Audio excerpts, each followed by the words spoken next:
Fala pessoal, bem-vindo ao canal Em Construção. Eu sou o engenheiro Kleber e eu vou mostrar para vocês hoje sobre fundações.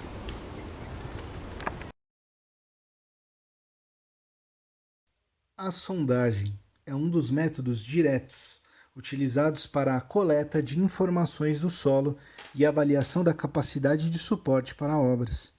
É realizada através de uma perfuração em solo, sondagem a percussão, e em rocha, sondagem rotativa, onde são determinados os seguintes itens: descrição do tipo de solo ou rocha, que é a interpretação geológica até a profundidade de interesse do projeto, por meio de amostragem de solo a cada metro ou variação de camada ou amostragem integral da rocha em testemunhos cilíndricos. A avaliação das diversas camadas de solos, medidas por índice de resistência à penetração do amostrador a cada metro, que é o Standard Penetration Test, o SPT. As condições do maciço rochoso, considerando a recuperação dos testemunhos, RQD, grau de alteração, e o fraturamento e características das descontinuidades. Informação completa sobre o nível do lençol freático e nível d'água estático e dinâmico. A importância da realização de sondagens. É de consenso geral que em toda obra de engenharia há sempre um item da qual o projeto tem de se adaptar às condições impostas pela natureza do subsolo. Desta maneira, é obrigado a aceitá-lo, com suas qualidades e defeitos. Frequentemente, são relatados casos em que a pressa em construir e a ausência de técnicas e profissionais qualificados levaram a atrasos em obras, quando não a desastres completos. É evidente que projetos de fundações baseadas em condições desconhecidas do subsolo são desenvolvidas com coeficientes de segurança extremamente elevados ou sem nenhum critério técnico, que acarretem custos maiores e sem a segurança das informações de um ensaio. O resultado, na maioria das vezes, gera desgastes, discussões entre as partes de um contrato de outro. Sondagem a percussão, SPT.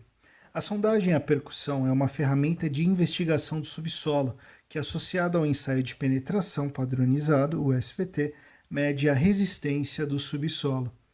O ensaio consiste na cravação de 45 centímetros a cada metro de perfuração do barrilete amostrador através do impacto de um martelo de 65 kg, caindo livremente de uma altura de 75 centímetros sobre a composição das achas, assim como mostra a foto abaixo. Após o término de cada ensaio, a composição de hastes é retirada para a coleta de amostra no interior do barrilete amostrador, que é substituído pela ferramenta de perfuração, trado ou trepano de lavagem, para a continuidade da sondagem até a cota do novo ensaio.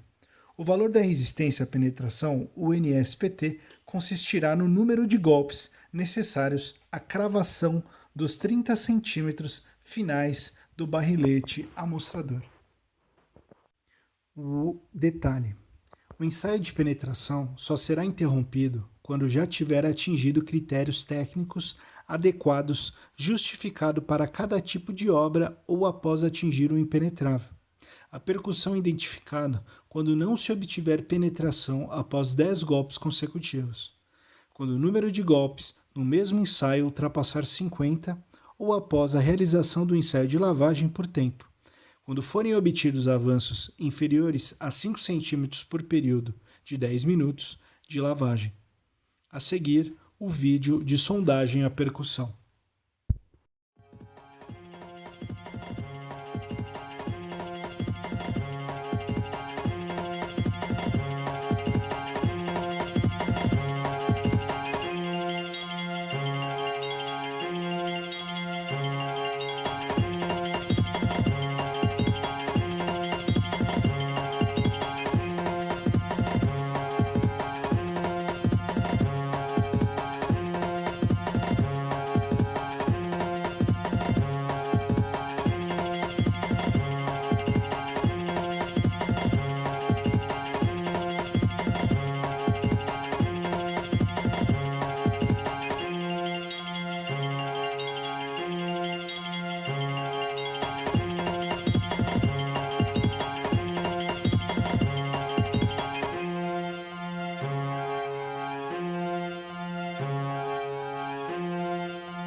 resultado do ensaio é apresentado na forma de gráfico, indicando o valor de resistência NSPT a cada metro, descrição geológica, geotécnica do material perfurado e o nível d'água quando atingido.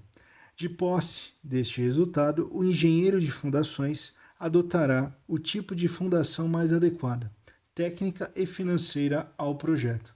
Abaixo segue o perfil de sondagem de percussão, o relatório, onde mostra o gráfico, o perfil geológico, a cota e a descrição do tipo de solo. E o outro tipo de sondagem é a sondagem rotativa, o SR. A sondagem rotativa é utilizada para perfuração em rocha. Assim, ao constatar a presença de material impenetrável, a ferramenta de percussão é dada continuidade à perfuração utilizando sonda rotativa, equipamento que permite a extração de amostras de rocha, chamados de testemunhos. Os processos podem ser alternados de acordo com a natureza das camadas, solo ou rocha, até atender às necessidades do projeto.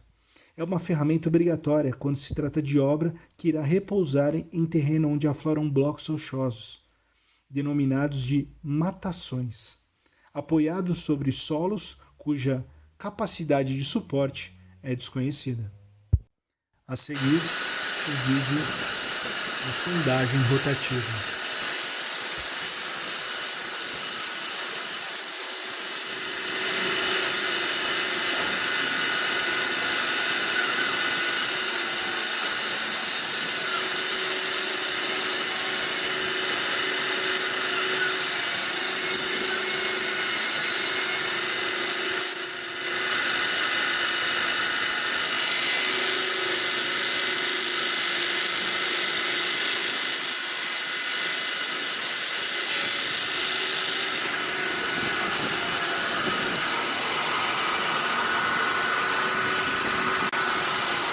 Em geral, para fins geotécnicos, são realizados furos com diâmetros de 7,55 cm e avanços com recuperação de testemunhos a cada metro perfurado. Os testemunhos são cuidadosamente acondicionados em caixas, de maneira a serem mantidas as posições originais, indicando a profundidade inicial e final de cada manobra, inclusive fendas, cavernas e material não recuperado. Os testemunhos já acondicionados em caixas são analisados por um geólogo, seguindo critérios geotécnicos e geológicos de interesse ao projeto. Esses dois métodos de sondagens que eu falei, elas devem respeitar a NBR 8036/83. Esta norma fixa as condições exigíveis na programação das sondagens de simples reconhecimento dos solos, destinada à elaboração de projetos geotécnicos para a construção de edifícios. Esta programação abrange o número, a localização e a profundidade das sondagens. O número de sondagens e sua localização em planta dependem do tipo de estrutura e de suas características especiais e das condições geotécnicas do subsolo. O número de sondagens deve ser suficiente para fornecer um quadro o melhor possível da provável variação das camadas do subsolo do local em estudo. As sondagens devem ser no mínimo de uma para cada 200 metros quadrados de área da projeção em planta do edifício, até 1.200 metros quadrados de área. Entre 1.200 metros quadrados e 2.400 metros quadrados, deve-se fazer uma sondagem para cada 400 metros quadrados, que excederem de 1.200 metros quadrados. Acima de 2.400 metros quadrados, o número de sondagens deve ser fixado de acordo com o plano particular da construção, rochas, terreno rochoso. Bem, após realizar os ensaios, você deve entender sobre os solos. E vamos falar sobre os solos arenosos, solos siltosos e os solos argilosos. Essa divisão não é muito rígida, ou seja, nem sempre encontramos solos que se enquadram em apenas a um dos tipos. Por exemplo, quando dizemos que é um solo arenoso, estamos na verdade dizendo que a sua maior parte é areia, e não que tudo é areia. Desta forma, um solo argiloso é aquela cuja maior proporção é composto de argila.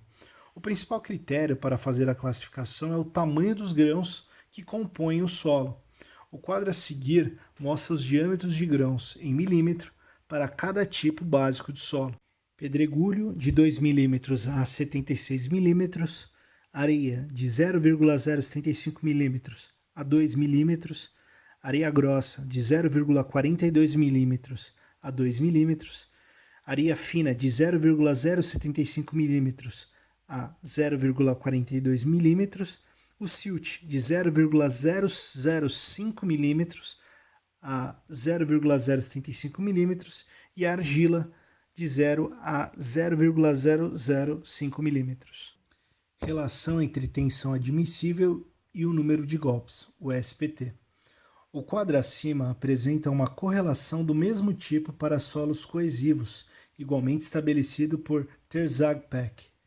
Esta correlação é o índice de resistência à penetração e a resistência à compressão simples. Então podemos verificar no quadro o tipo de solo, argila e areia, a consistência, muito mole, mole, média, rija, muito rija, dura, fofa, pouco compacta, medianamente compacta, compacta, muito compacta, o SPT e a tensão admissível. E para finalizar, uma dica sobre a planta de locação dos furos de sondagem. Os pontos de sondagem não devem ficar numa mesma linha. As sondagens não alinhadas permitem estimar a inclinação dos planos de separação das diversas camadas de subsolo. E deve-se sempre indicar uma referência de nível para melhor interpretar os resultados. E é isso aí, pessoal. Espero que vocês tenham gostado. Então é isso aí, pessoal. Muito obrigado por assistirem mais um vídeo do canal Em Construção. Se inscrevam, curtam e deixem seus comentários. É muito importante as sugestões de vocês. Até mais!